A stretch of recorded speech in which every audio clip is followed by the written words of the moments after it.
Hello बच्चों। तो क्या आपने कभी सोचा है कि यदि बॉडी में हमारे यदि 10 सेकंड के लिए ब्लड का सर्कुलेशन यदि रुक जाए तो क्या होगा। तो आज हम जानेंगे इस पावरफुल सिस्टम के बारे में जो किसी भी लिविंग थिंग्स को जिंदा रखने में हेल्प करता है। तो आज हम जानेंगे ह्यूमन सर्कुलेटरी सिस्टम्स के बारे में। तो हेलो बच्चों, मैं हूं पंकज चौरसी और आप देख रहे हैं कॉन्सेप्ट लैब, जहां हर कॉन्सेप्ट को बनाते हैं इजी एंड एग्जाम रेडी। तो without waste our time, let's get start.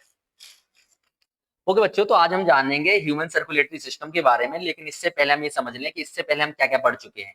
तो लाइफ प्रोसेस चैप्टर के अंदर हमने फर्स्ट पार्ट के अंदर ये जाना कि लाइफ प्रोसेस क्या होती है और लाइफ प्रोसेस के अंदर बेसिकली कौन कौन सी प्रोसेस आती हैं। इसके अंदर हमने फर्स्ट प्रोसेस न्यूट्रिशन के बारे में समझा। नेक्स्ट हमने प्रोसेस समझी रेस्पिरेशन के बारे में, और आज हम समझेंगे थर्ड जो प्रोसेस है जिसको हम बोलते हैं ह्यूमन सर्कुलेटरी सिस्टम्स के बारे में। चलिए जानते हैं। तो ह्यूमन सर्कुलेटरी सिस्टम बेसिकली किस चीज से मिलकर बना होता है। तो ह्यूमन सर्कुलेटरी सिस्टम्स के अंदर बेसिकली तीन कंपोनेंट होते हैं। फर्स्ट होता है ब्लड, सेकंड होता है हार्ट और थर्ड होती है ब्लड वेसल्स। ठीक है। अब समझते हैं ब्लड के बारे में कि ब्लड बेसिकली क्या होता है। देखो, ब्लड को बोलते हैं फ्लूइड कनेक्टिव टिश्यू। अब आपका कहना है सर कि ये फ्लूइड क्या होता है। तो देखो, जो चीज फ्लो करती है उन सभी को हम क्या कहते हैं, फ्लूइड कहते हैं। जैसे कि एयर भी फ्लो करती है, लिक्विड सारे जितने भी होते हैं वो सब फ्लो करते हैं, इस वजह से इनको क्या बोलते हैं, फ्लूइड। इस वजह से ब्लड को क्या बोलते हैं, फ्लूइड कहते हैं। अब इसको टिश्यू क्यों बोल रहा है, कनेक्टिव टिश्यू। तो टिश्यू के बारे में समझ लें कि हम लोगों ने ये समझाएगा कि सर जितनी भी लिविंग थे जितनी भी लिविंग थिंग्स होती हैं वो सभी काय से मिलकर बनी हुई हैं, सेल से। और ग्रुप ऑफ सेल को क्या बोलते हैं, टिश्यू। तो बेसिकली जो ब्लड होता है, ब्लड के अंदर बहुत सारी सेल पाई जाती है, जिस वजह से हम ब्लड को क्या बोलते हैं, फ्लूइड कनेक्टिव टिश्यू कहते हैं। अब इसके अंदर बेसिकली कौन कौन सी सेल होती है, तो यहाँ पर यदि हम समझे तो इसके अंदर बेसिकली होती है क्या, red blood cell, white blood cell और प्लेटलेट्स। तो ये तीन बेसिकली इसके अंदर क्या होती है, सेल होती है, जिस वजह से इसका नाम पड़ गया है क्या, फ्लूइड कनेक्टिव टिश्यू। आइए हम वन बाय वन समझते हैं। सबसे पहले किसके बारे में, प्लाज्मा के बारे में कि प्लाज्मा क्या होता है। तो ब्लड के अंदर लगभग 80% जो होता है ना, येलो कलर का एक पार्ट होता है जिसको हम बोलते हैं प्लाज्मा। और ये प्लाज्मा बेसिकली बना होता है कैसे, वाटर, प्रोटीन और अदर एलिमेंट से मिलकर बनता है क्या, प्लाज्मा, जो कि येलो कलर का होता है। और यही मेन रिस्पॉन्सिबल होता है बॉडी के अंदर चीजों को ट्रांसपोर्ट करने में। ये बेसिकली बॉडी के अंदर फूड, जैसे कि यहाँ लिखा है food, carbon dioxide and other elements को ट्रांसपोर्ट करने में हेल्प करता है। अब इसके अंदर कुछ सेल होती है जिसमें सब फर्स्ट सेल आती है आरबीसी, जिसको हम बोलते हैं रेड ब्लड सेल। ये रेड ब्लड सेल के अंदर एक चीज होती है जिसको हम बोलते हैं हेमोग्लोबिन, और इसी हेमोग्लोबिन की वजह से ब्लड का कलर क्या होता है, रेड होता है। और ये हेमोग्लोबिन किस चीज के लिए रिस्पॉन्सिबल होता है, तो ये लंग्स से बॉडी के अदर ऑर्गन्स तक ऑक्सीजन को ले जाने का काम ये हेमोग्लोबिन ही करता है। ठीक है। नेक्स्ट होता है कौन, व्हाइट ब्लड सेल। ये व्हाइट ब्लड सेल का काम होता है ब्लड के अंदर यदि कोई इन्फेक्शन आ जाए तो उस इन्फेक्शन को रिमूव करना या उस इन्फेक्शन के अगेंस्ट क्या करना, फाइट करना। ये बेसिकली व्हाइट ब्लड सेल का काम होता है। नेक्स्ट होता है ब्लड प्लेटलेट्स। प्लेटलेट्स का काम होता है क्लोटिंग कराना, ब्लड के अंदर ब्लड क्लोटिंग कराना। देखो, जब भी कोई बॉडी का पार्ट यदि कट फट जाता है तो उस समय ब्लड निकलने लगता है, तो उस ब्लड को बाहर निकलने से रोकने के लिए ये जो प्लेटलेट सेल होती हैं ये उस कटे हुए पार्ट पे जाके इकट्ठी होने लगती है, जिसको हम बोलते हैं ब्लड क्लोटिंग।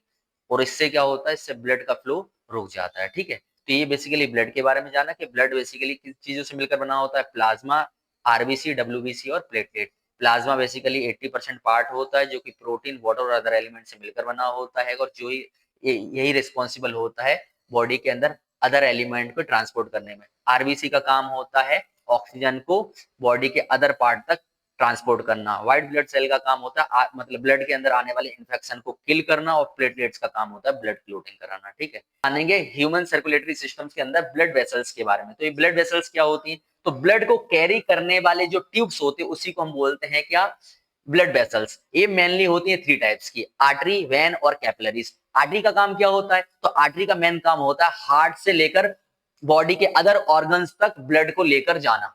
और ये बेसिकली ऑक्सीजनेटेड ब्लड को ही कैरी करती है, जिसको हम प्योर ब्लड बोलते हैं। इसका मतलब जिस ब्लड के अंदर ऑक्सीजन मिक्स होता है ऐसे ब्लड को हम बोलते हैं ऑक्सीजनेटेड ब्लड या प्योर ब्लड। और ये प्योर ब्लड को हार्ट से लेकर बॉडी के अदर ऑर्गन्स तक ले जाने का काम करती है। नेक्स्ट होता है वेन्स।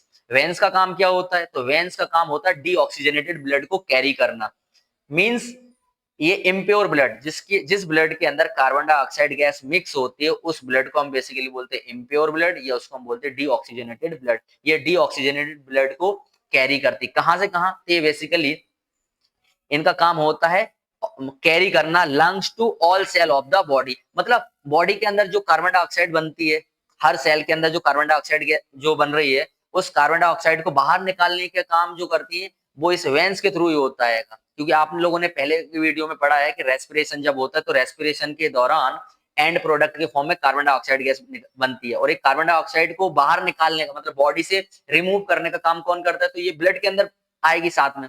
तो ये बेसिकली जिस ब्लड के साथ में ये CO2 मिक्स होकर आती है उस ब्लड को हम डीऑक्सीजनेटेड ब्लड कहते हैं, और ये डीऑक्सीजनेटेड ब्लड जिस ब्लड वेसल्स के अंदर फ्लो होता है उसको क्या कहते हैं? हम वेन्स कहते हैं। ठीक है, और ये आर्टरी और वेन्स को आपस में कनेक्ट करने का जो काम करती है ये बेसिकली कौन होती है? कैपिलरीज। तो आप गौर से देखो, यहाँ पे ये कैपिलरीज है, ये आर्टरीज है और ये वेन्स है। ये आर्टरी और वेन्स को आपस में इंटरलिंक करने का काम किसने करा है? इस कैपिलरी ने, है ना। तो कैपिलरी का मेन फंक्शन होता है आर्टरी और वेन को इंटरकनेक्ट करना। ठीक है, तो ये हम लोग बेसिकली जाना ब्लड वेसल्स के बारे में।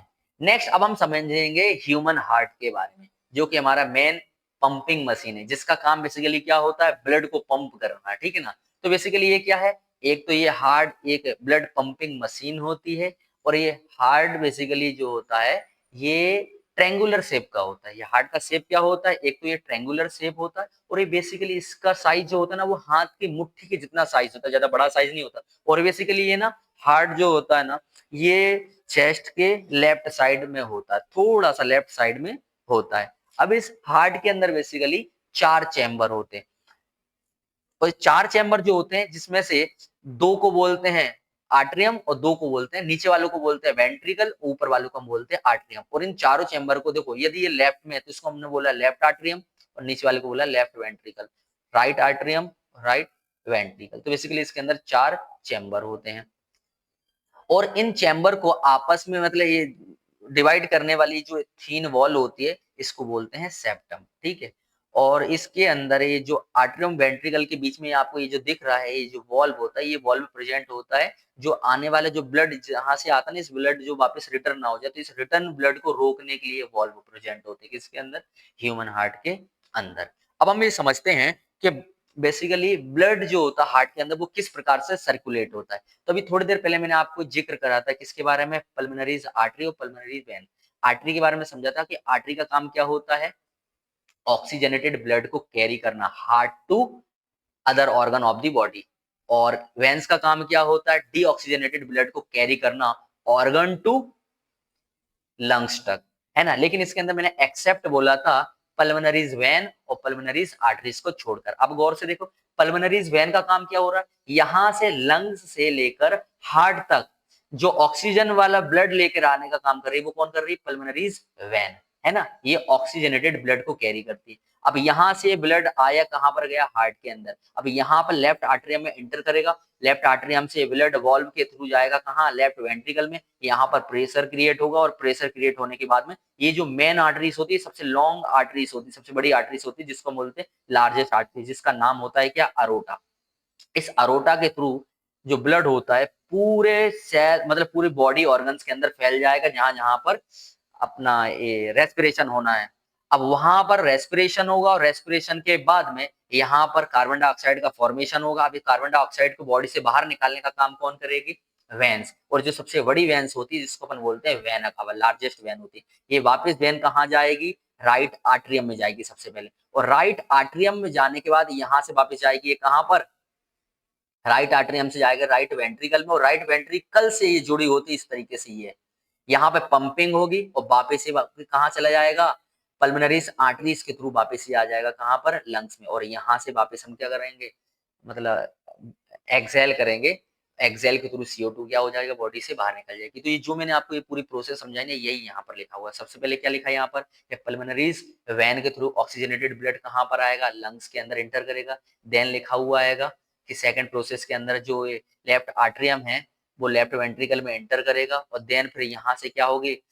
पंपिंग होगी ब्लड, मतलब लेफ्ट आर्ट्रियम वेंट्रिकल के अंदर पंपिंग होगी, और यहाँ से जो लार्जेस्ट आर्टरीज होती है जिसको अरोटा कहती है, इसके थ्रू पूरे बॉडी के अंदर क्या हो जाए? ऑक्सीजनेटेड ब्लड एवरी ऑर्गन्स के अंदर फ्लो होगा, मतलब पहुंच जाएगा। देन वहां पर क्या होगा, यहाँ पर बेसिकली रेस्पिरेशन होगा और रेस्पिरेशन के थ्रू एंड प्रोडक्ट CO2 बनेगा। CO2 बेसिकली वेना कावा के थ्रू बॉडी से ऑर्गन से कहाँ आएगा, हार्ट तक आएगा, वापस हार्ट दोबारा से पंप करेगा और हार्ट पंप करने के बाद वापस से कहाँ आएगा, राइट वेंट्रिकल, और राइट वेंट्रिकल के थ्रू वापस कहाँ चले जाएगा, लंग्स के पास में। तो इस प्रकार से पूरे जो हार्ट होता है पूरी कंप्लीट क्या करता रहता है, प्रोसेस करता है। अभी जो प्रोसेस जो होती है ना, आप गौर से देखो, ये जो हार्ट होता है ना, ये heart basically double circulation system को फॉलो करता है। कि यहाँ पर आप देखें तो ये पूरी जो प्रोसेस हो रही ना, इस प्रोसेस के अंदर आप देखें तो ब्लड जो हो रहा है ना, वो हार्ट के अंदर 2 बार आ रहा है, 2 बार साइकिल को कंप्लीट कर रहा है। पहले आया ब्लड कहां से, लंग्स के थ्रू, और वापस यहाँ से पंपिंग हुआ और वापस कहाँ गया, पूरे ऑर्गन्स के अंदर। फिर ऑर्गन से वापस ब्लड कहाँ पर आया, हार्ट के अंदर, और वापस पंपिंग होकर वापस कहाँ चला गया, लंग्स के अंदर। तो बेसिकली ये जो प्रोसेस हो रही है हार्ट के अंदर जो ब्लड हो रहा है, बेसिकली 2 बार, कितने बार, 2 टाइम्स क्या कर रहा है, मूवमेंट कर रही है ना। तो इस वजह से इसका नाम क्या पड़ गया, डबल सर्कुलेशन। तो लिखा है in human circulatory system, circulation of blood from heart to lungs and back to heart to is called pulmonary circulation, और ये and the circulation of the blood from the heart to rest of the body and back to heart is called systemic circulation। तो basically आप ये समझे कि double circulation क्या होता है, कि ब्लड का एक बार आना इसको बोलते हैं पल्मोनरी सर्कुलेशन, और ब्लड का वापस जाना मतलब लंग्स का वापस जाना इसको सिस्टमिक सर्कुलेशन कहते हैं। और ये पल्मोनरी सर्कुलेशन और सिस्टमिक सर्कुलेशन जो होता है, ये डबल सर्कुलेशन होता है ब्लड का। इस वजह से हमारा जो ह्यूमन बॉडी के अंदर डबल सर्कुलेशन सिस्टम देखने को मिलता है, ठीक है। अब यहीं पे अगर हम बात करें कि कुछ और भी अदर एलिमेंट होते हैं जो सिंगल सर्कुलेशन को फॉलो करते हैं, जिसमें आती है कौन, फिश। क्योंकि फिश के अंदर बेसिकली कितने चैम्बर होते हैं, 2 चैम्बर होते हैं। ह्यूमन हार्ट के अंदर 4 चैम्बर होते हैं, जिस वजह से यहाँ पर डबल सर्कुलेटरी सिस्टम देखने को मिलता है, और यहाँ पर क्या देखने को मिलता है हमको, सिंगल सर्कुलेटरी सिस्टम्स के बारे में। तो आपने यहाँ पर इस चीज को समझा। तो यहाँ पर बेसिकली हम लोगों ने ह्यूमन सर्कुलेटरी सिस्टम्स के बारे में कंप्लीटली समझ लिया। तो आओ थोड़ा सा इसका रिवीजन कर लेते हैं। तो यहाँ पे हम लोगों ने क्या क्या चीजें समझी। हाँ, सबसे पहले हम समझते हैं, एक सेकंड, हाँ, कि हम लोगों ने जो हमारा ह्यूमन जो सर्कुलेटरी सिस्टम है, इस ह्यूमन सर्कुलेटरी सिस्टम्स के अंदर बेसिकली तीन चीजें होती हैं। ह्यूमन सर्कुलेटरी सिस्टम किस किस से मिलकर बना होता है, तो ये बना होता है ब्लड से। ब्लड काय में फ्लो होता है, वेसल्स के अंदर, और वेसल्स के अंदर ब्लड को फ्लो कराने में हेल्प करता है कौन, हार्ट। अब हार्ट के अंदर, अब ब्लड के अंदर बात करें तो ब्लड बेसिकली क्या होता है, एक फ्लूइड कनेक्टिव टिश्यू होता है, और इसके अंदर 4 चीजें पाई जाती है। क्या क्या 4 चीजें होती हैं, तो वो होती है, फर्स्ट होता है प्लाज्मा, सेकंड होती है आरबीसी, नेक्स्ट होती है डब्ल्यूबीसी, और नेक्स्ट होती है क्या, प्लेटलेट्स, है ना। प्लाज्मा का काम होता है फूड के मतलब food, carbon dioxide, oxygen and other element को पूरी बॉडी के अंदर ट्रांसपोर्ट करना, और ये मीडियम प्रोवाइड करता है। आरबीसी का काम होता है, आरबीसी जो रेड ब्लड सेल कहते हैं जिसको, और इसका मेन काम होता है हेमोग्लोबिन होता है, जिस वजह से ये पूरे ऑक्सीजन को कैरी करने में हेल्प करता है, प्लस CO2 को बाहर निकालने में भी हेल्प करता है। डब्ल्यूबीसी का काम होता है डिसीज से फाइट करना, और प्लेटलेट्स का काम होता है ब्लड क्लोटिंग कराना। वेसल्स के बारे में यदि हम समझे तो वेसल्स के अंदर हमने जाना कि वेसल्स जो होती हैं बेसिकली 3 टाइप्स की होती हैं, आर्टरी, वेन और कैपिलरी। आर्टरी और वेन को आपस में कनेक्ट करने का काम कैपिलरी होते हैं। आर्टरीज का काम होता है प्योर ब्लड को पूरी बॉडी में सर्कुलेट कराना, और वेन्स का काम होता है इम्प्योर ब्लड को पूरी बॉडी के अंदर सर्कुलेशन कराना, ठीक है। अब हार्ट के बारे में हमने जाना कि हार्ट बेसिकली क्या होता है, ह्यूमन हार्ट जो होता है वो डबल सर्कुलेटरी सिस्टम को फॉलो करता है, जिसके अंदर 4 चैम्बर होते हैं। ऊपर वाले आर्टरियां बोलते हैं, नीचे वाले को वेंट्रिकल्स बोलते हैं, ठीक है। इस बारे में हम लोगों ने बेसिकली ये सारी चीजें समझी। अब हाँ, अब नेक्स्ट अब हम समझेंगे, सबसे पहले यहाँ पर जानेंगे हम किसके बारे में, हाँ, लिम्फेटिक सिस्टम के बारे में। अब ये लिम्फेटिक सिस्टम क्या होता है, बॉडी के अंदर एक और सिस्टम होता है जो कि ट्रांसपोर्टेशन का ही काम करता है, लेकिन इस लिम्फेटिक सिस्टम के अंदर जो फ्लूइड होता है बेसिकली उसको क्या बोलते हैं, इसको बोलते हैं बेसिकली क्या, लिम्फ बोलते हैं। क्या कहते हैं इसको, लिम्फ बोलते हैं, ठीक है। ये कैसा होता है, एक कलरलेस होता है, और सेकंड इसके अंदर लेस प्रोटीन होता है, मतलब इसके अंदर प्रोटीन की मात्रा कम होती है, और ये बेसिकली कैसा सब्सटेंस होता है, कलरलेस सब्सटेंस होता है। इसका मेन काम क्या होता है, इसका मेन काम होता है कि स्मॉल इंटेस्टाइन से डाइजेस्ट एंड एब्जॉर्ब्ड फैट को क्या करना, कैरी करना। ये बेसिकली इसका क्या होता है, मेन काम होता है। एक और काम होता है, देखो जब भी ब्लड वेसल्स के अंदर फ्लो करता है ना, तो इसके अंदर से कुछ जो फ्लूइड होता है ना, वो बॉडी मतलब ब्लड वेसल से बाहर निकल जाता है। तो इस सिस्टम, लिम्फेटिक सिस्टम का ये काम होता है कि जो भी ब्लड बॉडी के अंदर मतलब वेसल्स से बाहर निकल गया है, उस फ्लूइड को वापस वेसल्स के अंदर इंटर कराने का काम किसका होता है, लिम्फेटिक सिस्टम का काम होता है। ऐसा क्यों होता है, देखो यदि वेसल्स के अंदर से यदि ये ब्लड बाहर निकल जाता है ना, तो ये कई सारी चीजों को कॉज करता है, जैसे कि स्वेलिंग आना बॉडी के अंदर, और कई सारी डिसीज को क्या करना, अराइज करना। तो इस चीज को रोकने के लिए लिम्फेटिक सिस्टम होता है, जो कि यदि वेसल्स के अंदर से यदि कई बार फ्लूइड यदि बाहर निकल जाता है, तो उस फ्लूइड को वापस उठाकर ब्लड वेसल्स के अंदर इंटर कराने का काम भी किसका होता है, लिम्फेटिक सिस्टम का होता है। और इसका एक और फंक्शन होता है, ये बॉडी के अंदर इम्यूनिटी को बढ़ाने में हेल्प करता है। तो ये लिम्फेटिक सिस्टम का काम होता है, ठीक है। तो ये whole body, human body system, circulatory system के बारे में जाना, जहाँ पे हम लोगों ने ह्यूमन हार्ट के बारे में, और इसके बाद हमने ब्लड के कंपोजिशन के बारे में समझा, और नेक्स्ट हम लोगों ने यहाँ पर वेसल्स के बारे में जाना। तो ये बेसिकली हमने ह्यूमन सर्कुलेटरी सिस्टम के बारे में समझा। अब हम जानेंगे सर्कुलेटरी सिस्टम इन प्लांट के बारे में, कि प्लांट के अंदर जो सर्कुलेशन होता है, मतलब ट्रांसपोर्टेशन होता है, वो किस तरह से होता है। तो प्लांट्स के अंदर जो ट्रांसपोर्टेशन होता है ना, वो दो तरीके से होता है, या तो ब्लड एंड मतलब सॉरी वाटर एंड मिनरल्स का ट्रांसपोर्टेशन होता है प्लांट के अंदर, और सेकंड फूड का ट्रांसपोर्टेशन होता है। वाटर एंड मिनरल्स का जो ट्रांसपोर्टेशन होता है वो किसकी हेल्प से होता है, तो प्लांट के अंदर ना दो टिश्यू होती है, एक होती जाइलम और दूसरी होती फ्लोएम। जाइलम से याद रखना कि जाइलम का काम होता है वाटर एंड मिनरल्स को कैरी करना, ट्रांसपोर्ट करना, और फ्लोएम का काम होता है फूड को ट्रांसपोर्ट करना। याद रखना, जा से जाइलम और जा से जल, और फा से फ्लोएम और फा से फल या फूड, है ना। तो फ्लोएम का काम होता है फूड को कैरी करना, और जाइलम का काम होता है वाटर एंड मिनरल्स को कैरी करना, ठीक है। हेलो बच्चों, तो अब हम समझेंगे transportation of water and minerals. तो सबसे पहले हम यहाँ समझते हैं किसके बारे में, रूट प्रेशर के बारे में, कि रूट प्रेशर किसे कहते हैं।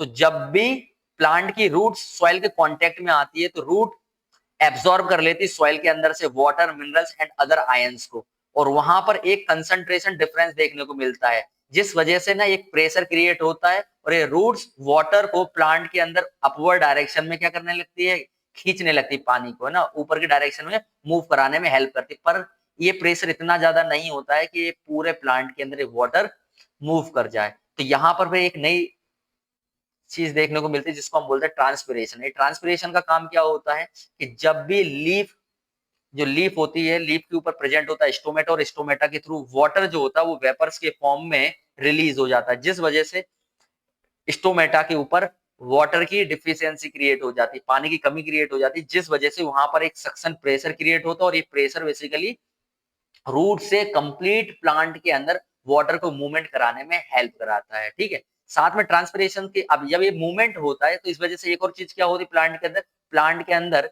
टेम्परेचर का क्या होता है, रेगुलेशन देखने को मिलता है, और प्लांट के अंदर नमी क्रिएट होती है, मॉइस्चर क्रिएट होता है। तो ये transportation of water and minerals in plant के बारे में हमने ओके बच्चों, तो अब हम जानेंगे transportation of food in plant के बारे में। तो ट्रांसपोर्टेशन ऑफ फूड क्या होता है, तो देखो जब भी फूड का ट्रांसपोर्टेशन होता है वो किसकी हेल्प से होता है, फ्लोएम की हेल्प से होता है। अरे क्या होता है, तो इसके अंदर बेसिकली ये देखने को मिलता है कि जब भी जिस जगह पे प्लांट के अंदर फोटोसिंथेसिस होनी होती है, वहां पर फूड को ले जाया जाता है, किसकी हेल्प से, फ्लोएम की हेल्प से। तो फ्लोएम का बेसिकली काम होता है फूड का ट्रांसपोर्टेशन करना होल प्लांट। तो इन होल प्लांट जो फूड का ट्रांसपोर्टेशन होता है, इस फिनोमिना को ही हम बेसिकली क्या कहते हैं, ट्रांसलोकेशन कहते हैं। बेसिकली क्या कहते हैं इसको, ट्रांसलोकेशन कहते हैं, ठीक है। तो आपको समझ में आना चाहिए कि ट्रांसलोकेशन बेसिकली क्या होता है। अरे यार, ट्रांसलोकेशन क्या होता है, एक ऐसा फिनोमिना जिसमें फ्लोएम की हेल्प से फूड को ट्रांसपोर्ट कराना। लेकिन ये फूड को ट्रांसपोर्ट कराने में एनर्जी कहाँ से मिलती है, तो ये एनर्जी बेसिकली प्लांट के अंदर जो फोटोसिंथेसिस होती है, जिससे एनर्जी क्रिएट होती है, और ये एनर्जी की हेल्प से ही प्लांट के अंदर फूड को ट्रांसपोर्ट किया जाता है, ठीक है। अब ये होता किस तरह है इसके अंदर, और क्या चीज देखने को मिलती है, तो आपने अभी थोड़ी देर पहले देखा कि जब भी ट्रांसपिरेशन देखने को मिलता है, तो वहां पर एक प्रेशर क्रिएट होता है, जिस वजह से ना वाटर ऊपर की ओर क्या करता है, अपवर्ड डायरेक्शन में मूव करता है, जिस वजह से वहां पर एक ऑस्मोटिक प्रेशर क्रिएट होता है। क्या होता है, एक ऑस्मोटिक प्रेशर क्रिएट होता है, और ये ऑस्मोटिक प्रेशर ही हेल्पफुल होता है फूड को ट्रांसपोर्ट करने में, है ना। और ये फूड को ट्रांसपोर्ट किस वेसल्स या किस टिश्यू के थ्रू किया जाता है, तो ये बेसिकली फ्लोएम टिश्यू की हेल्प से प्लांट के अंदर ट्रांसपोर्टेशन किया जाता है। ठीक है, तो ये ट्रांसपोर्टेशन ऑफ फूड के बारे में समझा, जहां पे हमने ट्रांसलोकेशन को समझा। तो ट्रांसलोकेशन क्या होता है?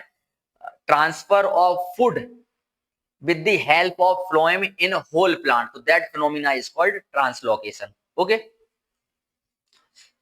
अब बेसिकली अब हम जानेंगे जाइलम और फ्लोएम के अंदर बेसिकली मेन डिफरेंस के बारे में। तो इसके अंदर क्या क्या देखने को मिलता है डिफरेंस, तो देखो सबसे पहले यदि हम समझे, ओके, अरे यार ये तो आज परेशान कर रहा है। चलिए, तो हम सबसे पहले जानते हैं जाइलम एंड फ्लोएम के बीच का डिफरेंस। तो फर्स्ट इसका फंक्शन क्या होता है, तो जाइलम का मेन फंक्शन होता है वाटर एंड मिनरल्स को ट्रांसपोर्ट करना, वहीं फ्लोएम का मेन फंक्शन क्या होता है, फूड को ट्रांसपोर्ट करना। डायरेक्शन की हम बात करें तो जाइलम के अंदर जो वाटर और मिनरल का जो फ्लो होने की जो डायरेक्शन होती है ओनली केवल यूनिडायरेक्शनल होती है, ये अपवर्ड डायरेक्शन में मूव करता है, जबकि फूड की मूव होने की डायरेक्शन कोई फिक्स नहीं होती है, फूड किसी भी डायरेक्शन में मूव कर सकता है। तो ये क्या होता है, अपवर्ड डायरेक्शन एंड डाउनवर्ड दोनों डायरेक्शन में मूव होता है।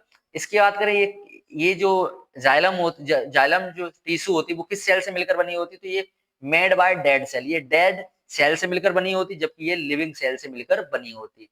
और ये जो जाइलम की जो सेल वॉल होती है वो कैसी होती है, थिक होती है, जबकि फ्लोएम टिश्यू की जो वॉल होती है, सेल वॉल, वो थीन होती है।